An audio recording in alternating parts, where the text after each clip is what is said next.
Assalamualaikum warahmatullahi wabarakatuh. Alhamdulillahirabbil alamin. Allahumma shalli ala sayyidina Muhammad wa ala ali sayyidina Muhammad.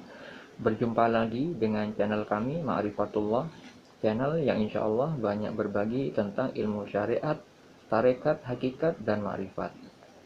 Seperti halnya yang sore ini akan saya bagikan kepada Anda tentang ilmu syariat yang tarekatnya atau tata pelaksanaannya juga kita beritahukan, dan sekaligus apa hakikatnya. Hal ini akan sangat berguna bagi kehidupan dunia dan akhirat kita.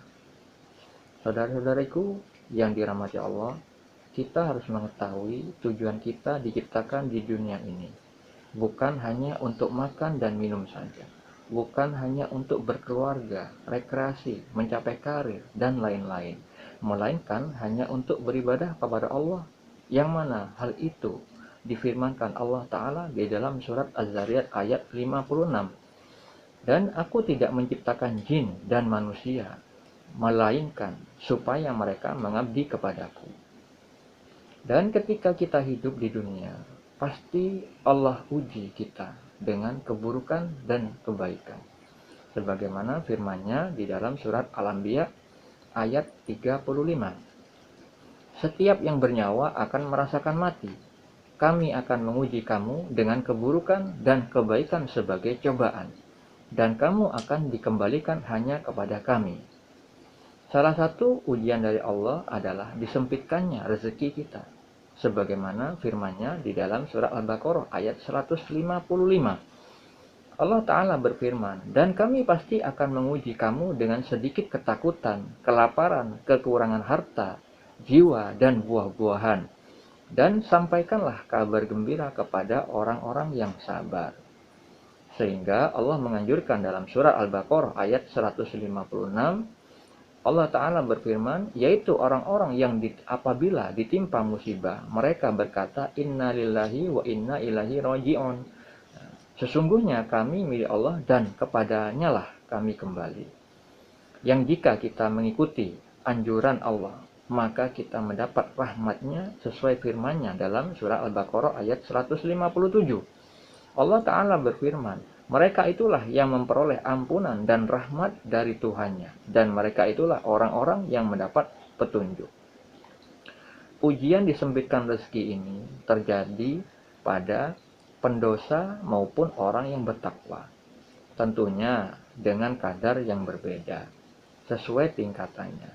Seperti halnya ujian sempitnya rezeki terjadi juga pada keluarga Nabi Muhammad SAW, di mana istri beliau yaitu Aisyah radhiyallahu anha berkata di dalam hadis riwayat Muslim, kami keluarga Muhammad SAW pernah selama sebulan tidak menyalakan api untuk memasak selain hanya makan kurma dengan air.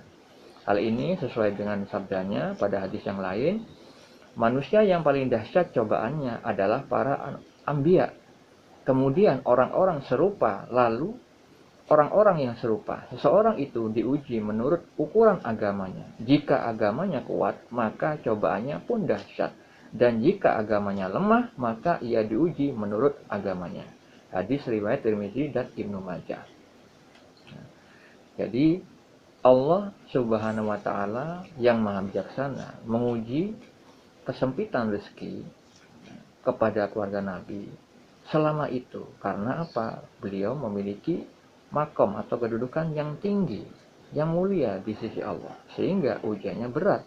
Ujian yang paling berat adalah para nabi, lalu orang-orang yang di bawah beliau, yaitu yang pemahaman agamanya lebih rendah dari beliau, dan berikutnya dan berikutnya. Oleh karena itu, tidak semua orang itu yang diuji dengan kesempitan rezeki itu adalah pendosa, melainkan juga orang bertakwa. Karena Nabi Muhammad SAW adalah kekasih Allah, Nabi Allah, yang paling mengenal Allah, yang paling makrifat kepada Allah, paling bertakwa kepada Allah. Sehingga beliau sholat sunnah saja hingga kakinya bengkak. Beliau dimaksum, beliau dijaga dari perbuatan dosa. Tapi tetap ada ujian kesempitan rezeki pada beliau. Seperti hanya sabda beliau di dalam hadis riwayat Muslim nomor 2999. Sesungguhnya setiap urusan mereka adalah kebaikan. Hal ini tidak terjadi kepada seorang pun kecuali bagi orang mukmin.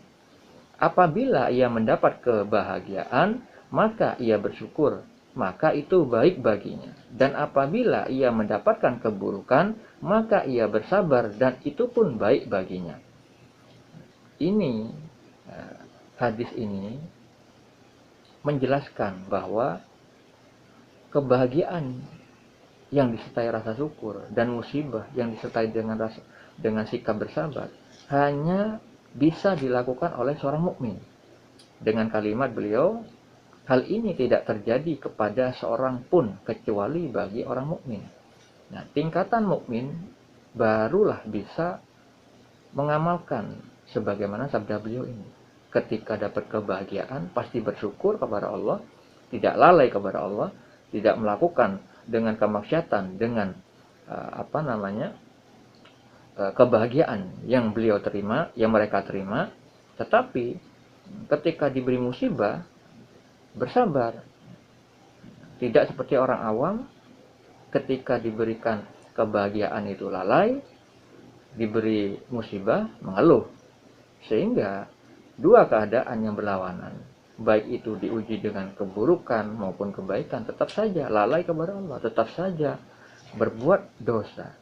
Nah, itulah kenapa Nabi bersabda tentang hal ini, menjelaskan bahwa hanya seorang mukmin, level mukmin, makom mukmin yang hanya bisa bersyukur ketika mendapat kebahagiaan dan bisa bersabar ketika mendapat musibah. Oleh karena itu, Sultanul Aulia Syekh Abdul Qadir Al-Jalani Wali Kutub menjelaskan ujian yang ditimpakan kepada orang awam itu adalah azab. Dan ujian yang ditimpakan kepada orang yang sudah makrifat kepada Allah itu adalah dalam rangka menaikkan derajatnya. Seperti hanya Nabi Muhammad SAW diuji selama sebulan, ya, tidak memasak, melainkan memakan kurma dan meminum air saja. Itu dalam rangka menguji kesabaran Nabi Muhammad SAW, sehingga kita mengetahuinya bahwa beliau memiliki keimanan yang tinggi, kesabaran yang tinggi, sehingga beliau mendapatkan kemuliaan yang tinggi di sisi Allah, karena Allah bersama orang-orang sabar. Berbeda dengan orang awam, ketika diuji maka adalah azab. Itu perkataan Sultan Aulia Syekh Abdul Qadir Al-Jalani. Kenapa dikatakan begitu? Karena orang awam, orang yang belum makrifat, belum mengenal kepada Allah, itu tidak memahami ilmu-ilmu syariat dengan benar dan juga tidak mempraktekkan dengan benar, sehingga di dalam menjalani berkehidupan selalu salah di dalam perbuatannya, baik lahir maupun batin. Sehingga ketika seorang awam itu mendapatkan musibah, mereka mengeluh. Pada hakikatnya mereka mengeluhkan atas kebijaksanaannya Allah, keputusan Allah, maka Allah akan murka kepadanya. Tetapi jika diberi ujian kebaikan pun, mereka juga lalai kepada Allah. Sehingga hal itu, kebaikan yang Allah berikan kepada orang awam, tidak mendekatkan kepada Allah, melainkan justru menjauhkan. Sibuk dengan rekreasinya, sibuk dengan hura-huranya, foya-foyanya, sehingga meninggalkan sholatnya, lupa. Nah, itulah kenapa Nabi Muhammad SAW menyebutkan dalam hadis yang tadi, hanya bisa dilakukan oleh seorang mukmin.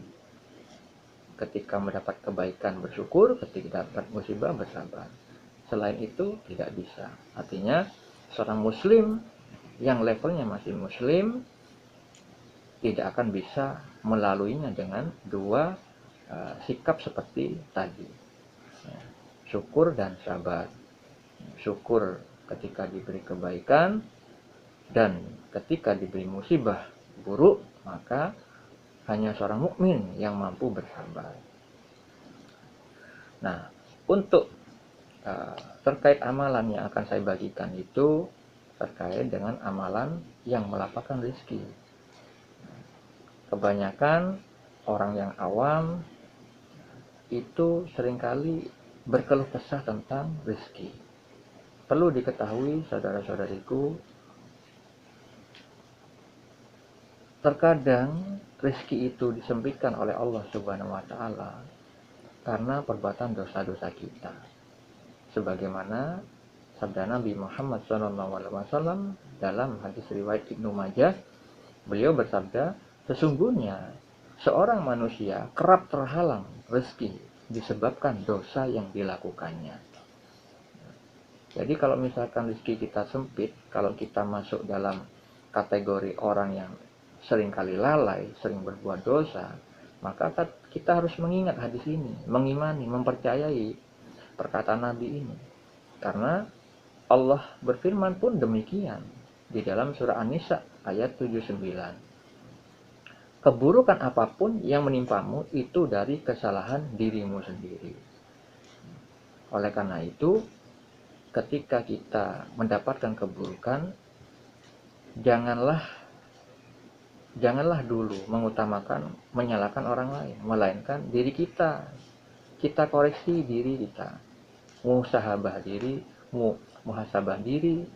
introspeksi diri, apa kesalahan-kesalahan kita sehingga kita disebutkan rezekinya oleh Allah Subhanahu wa taala.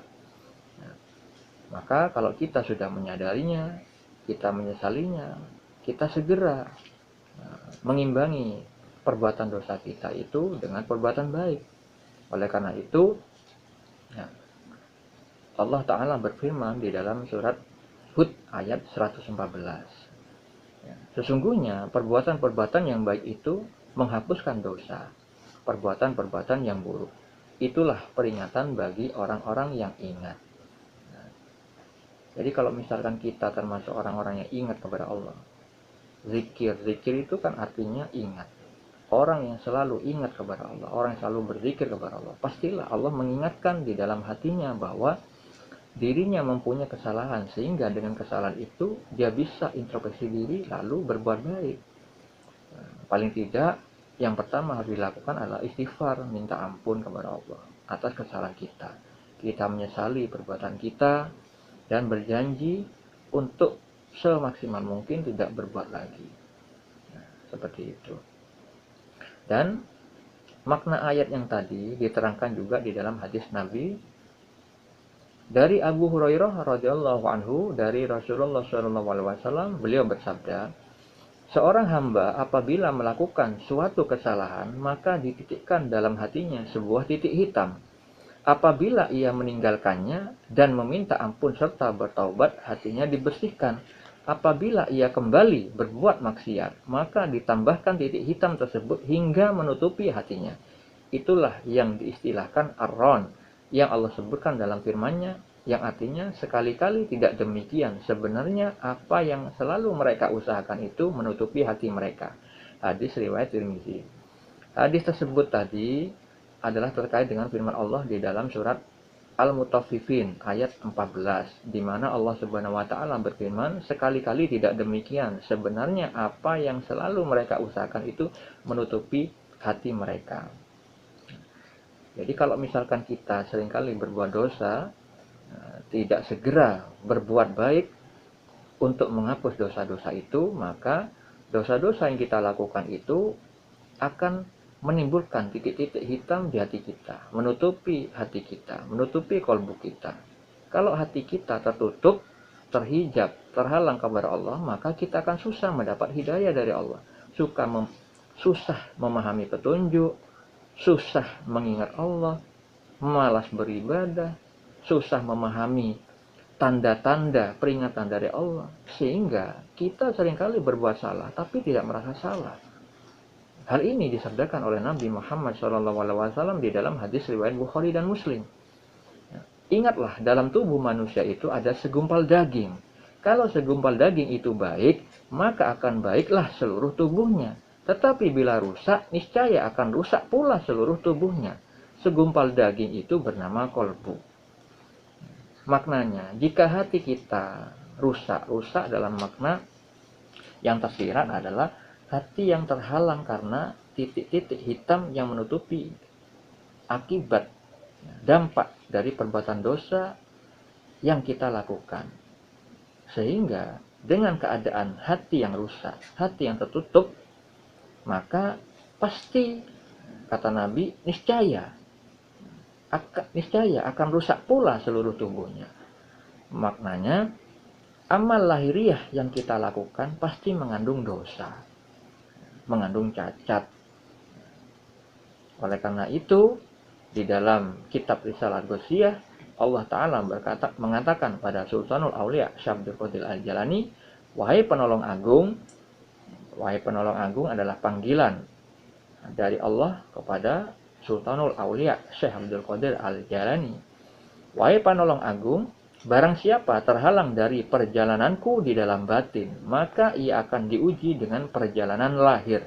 Dan ia tidak akan semakin dekat dariku, melainkan justru semakin menjauh dalam perjalanan batin. Makna perkataan Allah dalam kitab Risalah Ghossiyah ini adalah hakikatnya sama dengan sabda Nabi yang tadi saya bacakan, terkait kolbu yang rusak.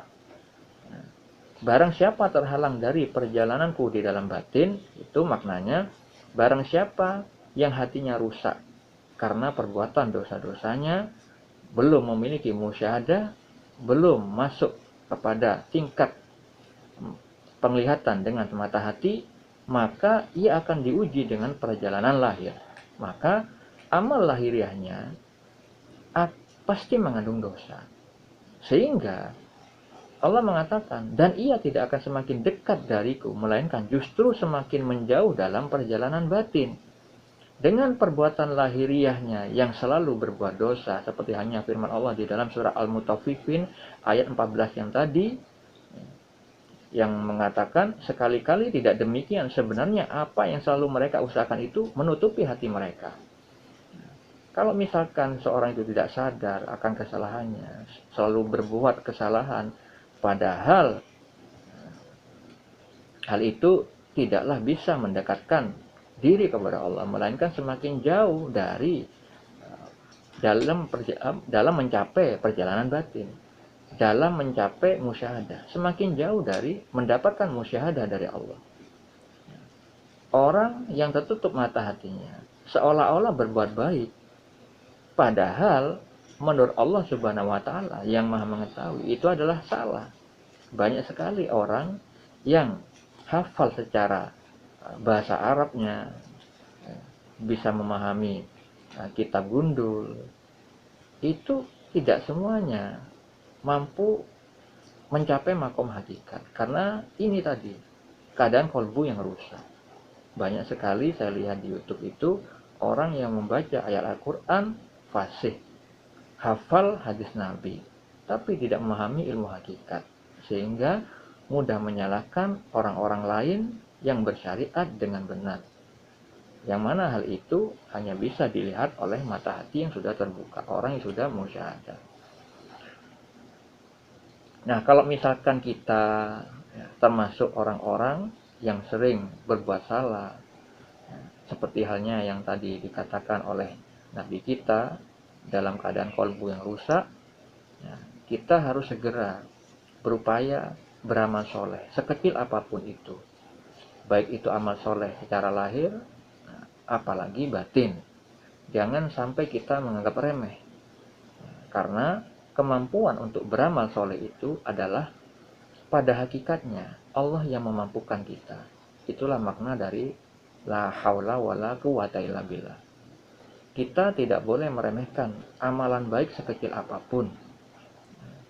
Seperti hanya Nabi Muhammad SAW bersabda, walau tersenyum kepada saudara kita. Jadi amalan tersenyum kepada saudara kita itu tidak boleh diamalkan. Kenapa? Kemampuan untuk beramal seperti itu adalah karunia dari Zat yang Maha Tinggi, yang Maha Mulia, yaitu Allah Subhanahu wa Ta'ala. Ketika kita meremehkan amalan kecil seperti itu, berarti kita pada hakikatnya meremehkan Allah Subhanahu wa Ta'ala. Di dalam surah Al-Zalzalah ayat 7 sampai 8, Allah Ta'ala berfirman, Siapa yang mengerjakan kebaikan seberat zarrah, dia akan melihat balasannya. Siapa yang mengerjakan kejahatan seberat zarrah, dia akan melihat balasannya. Sekecil apapun perbuatan kita, perbuatan baik kita, pasti Allah balas. Begitu juga kejahatan sekecil apapun yang kita kerjakan, pasti Allah juga membalasnya. Tapi perbedaannya, Allah Maha Bijaksana ketika membalas kebaikan, itu dibalas dengan yang jauh lebih baik, jauh lebih besar. Ketika kita berbuat baik satu, Allah bisa membalasnya dengan 10 kali lipat, hingga 700 kali lipat, hingga tidak terhingga. Berbeda dengan kejahatan. Kejahatan hanya dibalas dengan yang setimpal, yang serupa dengan perbuatan kita. Nah, salah satu amalan yang ingin saya bagikan kepada Anda semua, juga sebagai pengingat kepada diri saya dan keluarga saya, ini terkait dengan amalan yang sangat mudah, ringan di lisan, tapi manfaatnya sangat besar. Sangat baik, sangat besar pahalanya, sangat besar manfaatnya dalam urusan melapangkan rezeki, dalam memperoleh penghapusan dosa, meningkatkan derajat kita, semuanya. Yang mana hal itu disabdakan di dalam hadis riwayat Al-Bukhari.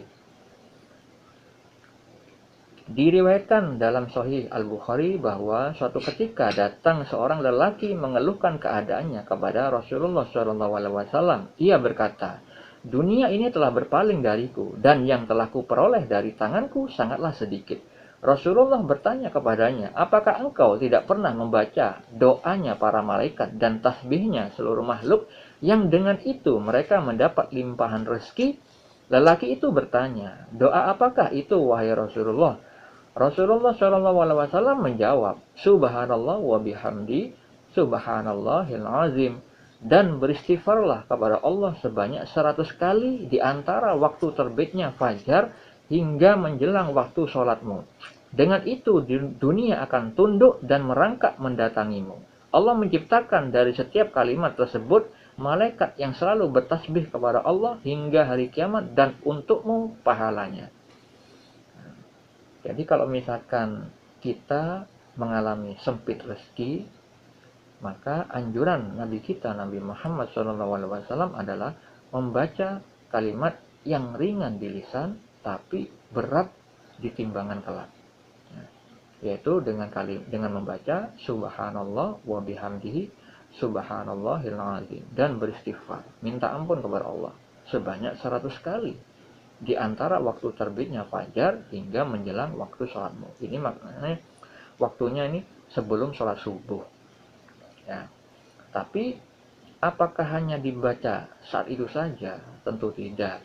Karena Allah Ta'ala menganjurkan kita untuk selalu berzikir atau ingat kepadanya sebanyak-banyaknya. Nah, sesuai firman-Nya di dalam surat Al-Ahzab ayat 41. "Wahai orang-orang yang beriman, ingatlah kepada Allah dengan mengingat namanya sebanyak-banyaknya." Nah, dan juga Allah juga berfirman di dalam surah An-Nisa ayat 103. "Selanjutnya, apabila kamu telah menyelesaikan sholatmu, ingatlah Allah ketika kamu berdiri, pada waktu duduk, dan ketika berbaring." Selain bacaan tersebut, agar mendapat limpahan rezeki, amalan tersebut jika kita istiqomahkan akan mendapat kebaikan-kebaikan yang lainnya yang disebutkan di dalam beberapa hadis. Berat dalam timbangan. Nah, Rasulullah SAW bersabda, 2 kalimat yang ringan diucapkan lidah, berat dalam timbangan, dan disukai oleh Allah yang Maha Pengasih, yaitu kalimat Subhanallah wa bihamdihi, subhanallahil azim. Artinya, Maha Suci Allah dan segala puji baginya, Maha Suci Allah yang Maha Agung. Hadis riwayat Al-Bukhari dan Muslim. Di dalam hadis riwayat Muslim dan Tirmizi, Rasulullah SAW bersabda, "Sesungguhnya sebaik-baik ucapan kepada Allah Ta'ala adalah kalimat Subhanallahi wa bihamdi." Di dalam hadis riwayat yang lain, perkataan yang paling utama diriwayatkan dari Abi Dzar. Rasulullah pernah ditanya, "Perkataan apa yang paling utama?" Beliau menjawab, "Yang dipilih oleh Allah bagi para malaikat dan hamba-hambanya, yaitu Subhanallah wa bihamdi." Artinya, Maha Suci Allah dengan segala puji baginya. Hadis riwayat Muslim. Di dalam riwayat yang lain, Nah, dengan membaca itu kita diampuni dosa kita walaupun sebanyak buih di lautan. Rasulullah SAW bersabda, barang siapa mengucapkan subhanallah wa bihamdi 100 kali dalam sehari, ia akan diampuni segala dosanya sekalipun dosanya itu sebanyak buih di laut. Hadis riwayat Muslim dan At-Tirmizi. Perlu saya ingatkan bahwa jika kita melakukan suatu amalan baik, sebenarnya tidak perlu menuju selain pada keridhaan Allah saja. Karena pahala, rizki, surga itu sudah Allah tetapkan satu paket dengan amalan baik yang kita kerjakan. Karena Allah menciptakan segala sesuatu itu pasti berpasangan. Sesuai firman Allah Ta'ala dalam surat Az-Zariyat ayat 49. Dan segala sesuatu kami ciptakan berpasang-pasangan agar kamu mengingat kebesaran Allah. Oleh karena itu, saudara-saudariku, mari kita upayakan ketika beramal soleh hanya untuk mengabdi kepada Allah. Karena setiap amal itu tergantung pada niat. Sebagaimana sabda Nabi Muhammad SAW dari Umar radhiyallahu anhu bahwa Rasulullah SAW bersabda, amal itu tergantung niatnya dan seseorang hanya mendapatkan sesuai niatnya. Barang siapa yang hijrahnya kepada Allah dan Rasulnya, maka hijrahnya kepada Allah dan Rasulnya. Dan barang siapa yang hijrahnya karena dunia atau karena wanita yang hendak dinikahinya, maka hijrahnya itu sesuai kemana ia hijrah. Hadis riwayat Bukhari, Muslim, dan 4 imam ahli hadis. Ini maknanya, kalau kita tujuannya hanya untuk melapangkan rezeki, ketika kita membaca subhanallah wa bihamdi, subhanallahil azim, maka kita hanya mendapatkan hal itu. Untuk keuntungan akhirat tidak dapat. Maka Rasulullah memberikan pilihan. Tidak dilarang untuk meminta dunia, tidak dilarang meminta surga, tidak dilarang meminta pahala. Tapi Rasulullah memberikan pilihan. Apabila kita memilih dengan beramal soleh dengan niatan hijrah kepada Allah dan Rasulnya, maka kita mendapatkan keridhaan Allah Subhanahu wa Ta'ala. Dan apabila kita hijrahnya, tujuan niatnya kita kepada dunia, wanita, maka kita hanya mendapatkan itu saja. Oleh karena itu, kalau kita beramal soleh, meskipun tanpa minta imbalan dunia, dunia pasti tunduk menyerah kepada kita. Jadi, kalau kita beramal soleh, meskipun tanpa minta imbalan dunia, dunia pasti tunduk menyerah kepada kita. Seperti halnya hadis Nabi yang tadi saya sampaikan pada kalimat sabda beliau, yaitu, dengan itu dunia akan tunduk dan merangkak mendatangimu. Allah menciptakan dari setiap kalimat tersebut malaikat yang selalu bertasbih kepada Allah hingga hari kiamat dan untukmu pahalanya. Makna merangkak ya, dunia itu tunduk kepada kita, merangkak mendatangi kita, itu artinya Allah yang memerintahkan kepada dunia ciptaannya itu untuk mendatangi kita, walaupun tanpa kita usahakan dengan susah payah. Itu kalau misalkan Allah sudah ridho, pasti kita semua bisa mendapatkan yang kita inginkan dengan mudah, tanpa susah payah. Dan perlu diketahui juga bahwa saya menganjurkan hal ini kepada yang mampu saja. Karena Allah Ta'ala yang maha bijaksana, juga maha bijaksana dalam menganjurkan segala sesuatunya pada hamba-hambanya, tidak memaksakan, melainkan sesuai dengan kesanggupan hamba-hambanya. Sesuai firman-Nya pada surat Al-Mu'minun ayat 62. Allah Ta'ala berfirman, kami tiada membebani seseorang melainkan menurut kesanggupannya. Dan pada sisi kami ada suatu kitab yang membicarakan kebenaran. Dan mereka tidak dianiaya. Allah Ta'ala tidak memaksakan kehendaknya di luar kemampuan hamba-hambanya. Karena Allah menciptakan manusia itu berbeda-beda tingkatannya. Sebagaimana firman Allah Ta'ala dalam surat Al-An'am ayat 132. Dan masing-masing orang ada tingkatannya sesuai dengan apa yang mereka kerjakan. Dan Tuhanmu tidak lengah terhadap apa yang mereka kerjakan. Oleh karena itu, bagi saudara-saudariku yang sudah mampu beramal dengan disertai keikhlasan, tetaplah beramal istiqomah dengan ikhlas. Syekh Ibnu Athaillah As-Sakandari berkata dalam kitab Al-Hikam bahwa ruhnya amal itu adalah ikhlas. Perkataan beliau itu merujuk pada firman Allah Ta'ala di dalam surah Az-Zumar ayat 2. Sesungguhnya kami menurunkan kitab Al-Quran kepadamu Muhammad dengan membawa kebenaran, maka sembahlah Allah dengan tulus ikhlas beragama kepadanya. Di dalam surah Al-Bayyinah ayat 5, Allah Subhanahu wa taala berfirman, padahal mereka tidak disuruh kecuali supaya menyembah Allah dengan memurnikan ketaatan kepadanya dalam menjalankan agama yang lurus, dan supaya mereka mendirikan sholat dan menunaikan zakat, dan yang demikian itulah agama yang lurus. Memurnikan ketaatan maknanya mengikhlaskan ketaatan kepada Allah. Jadi bagi yang mampu ikhlas dalam beramal, tidak menuju pada balasan, maka beramallah sesuai kedudukanmu, beramal sesuai levelmu, sesuai firman Allah dalam surat Al-An'am ayat 135. Katakanlah Muhammad, wahai kaumku, berbuatlah menurut kedudukanmu, aku pun berbuat demikian. Kelak kamu akan mengetahui siapa yang akan memperoleh tempat terbaik di akhirat nanti. Bagi yang belum mampu beramal dengan ikhlas, maka meminta balasan pahala, lancar rezeki pada Allah dengan amal soleh tidaklah dilarang, tidak haram. Karena anjuran meminta pahala, rezeki, dan meminta surga juga ada anjurannya. Terkait tingkatan manusia sebenarnya sudah ada gambarannya di bumi ini. Seperti halnya Allah ciptakan balita, itu sikapnya selalu merengek, meminta-minta, suka ngambek, suka nangis kalau permintaannya tidak diberi. Itu analogi atau gambaran seorang muslim, yaitu orang yang awam tentang ilmu hakikat. Allah ciptakan anak remaja yang sikapnya suka unjuk diri, ingin dilihat orang lain, ingin pamer kalau punya kelebihan. Kadang sopan dengan orang tua, kadang juga tidak sopan. Masih minta imbalan pada orang tua.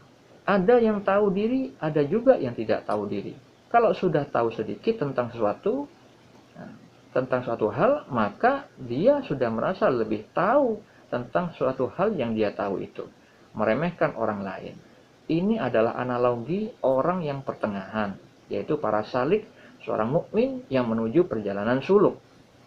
Begitu juga Allah ciptakan orang dewasa yang sudah mampu bekerja, sudah mandiri, sudah punya rasa malu, malu minta pada orang tua, tahu diri, sangat menghargai orang tua yang sudah menafkahi dan mendidiknya, sehingga timbul niat untuk membalas budi kepada orang tuanya. Semisal disuruh orang tuanya, maka orang yang sudah dewasa jiwanya itu tidak akan mampu meminta lagi kepada orang tua, malu. Tidak akan mungkin meminta upah pada orang tuanya ketika disuruh-suruh.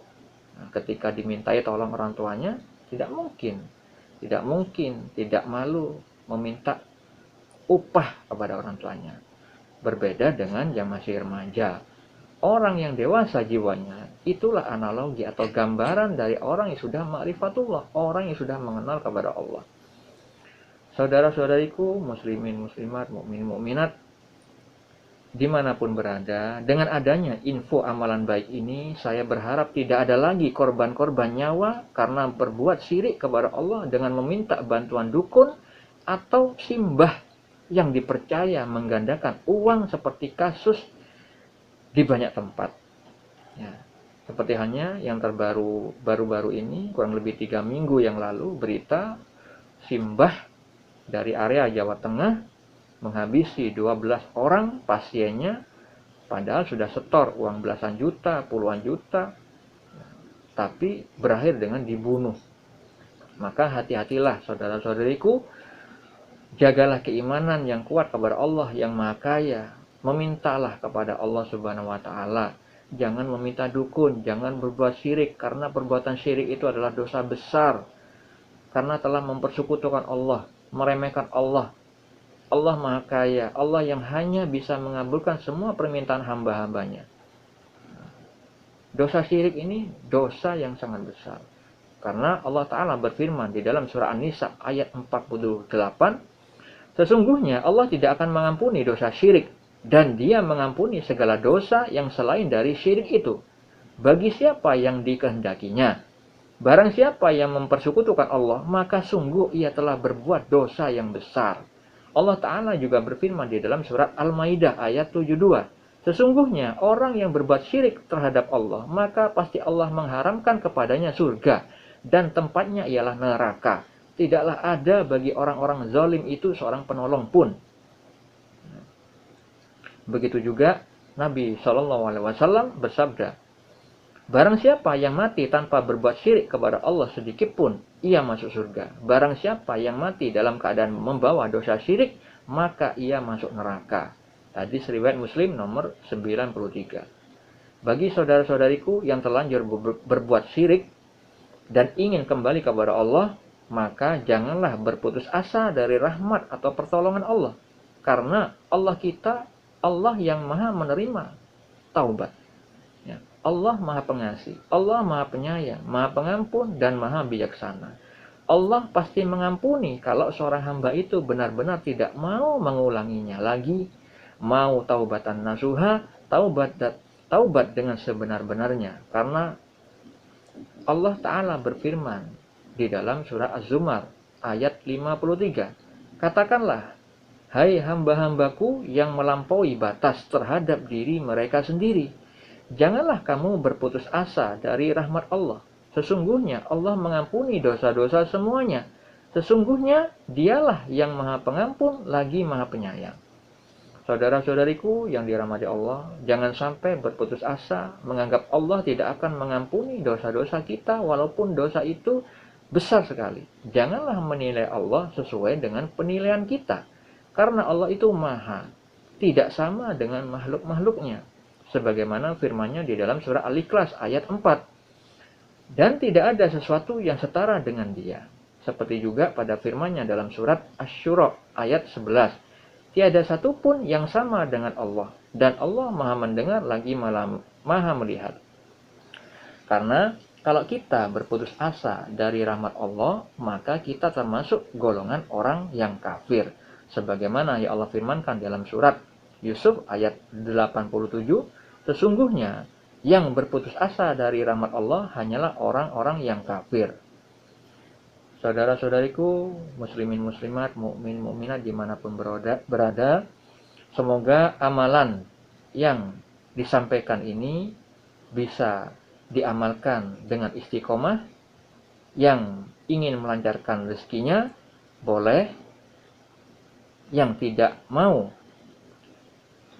berniat di dalam urusan rezeki melainkan hanya ingin mendapatkan keridhaan Allah juga sangat baik.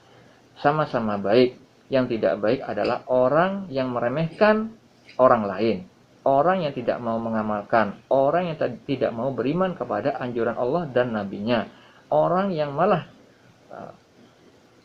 tidak mengindahkan anjuran syariat Allah tetapi mau berbuat syirik kepada Allah. Semuanya sesuai tingkatannya. Yang tidak mampu ikhlas, yang belum ikhlas, maka beramallah. Beramallah karena hajatmu. Tetapi bagi yang sudah ikhlas, mampu berbuat ikhlas, beramallah untuk mengabdi kepada Tuhanmu. Mari kita jadikan apa yang kita lihat dan apa yang kita dengar menjadi sarana beribadah kepada Allah, agar kita menjadi orang yang ganjil di hadapan Allah yang maha ganjil. Semoga tayangan ini bermanfaat bagi kita semua. Assalamualaikum warahmatullahi wabarakatuh.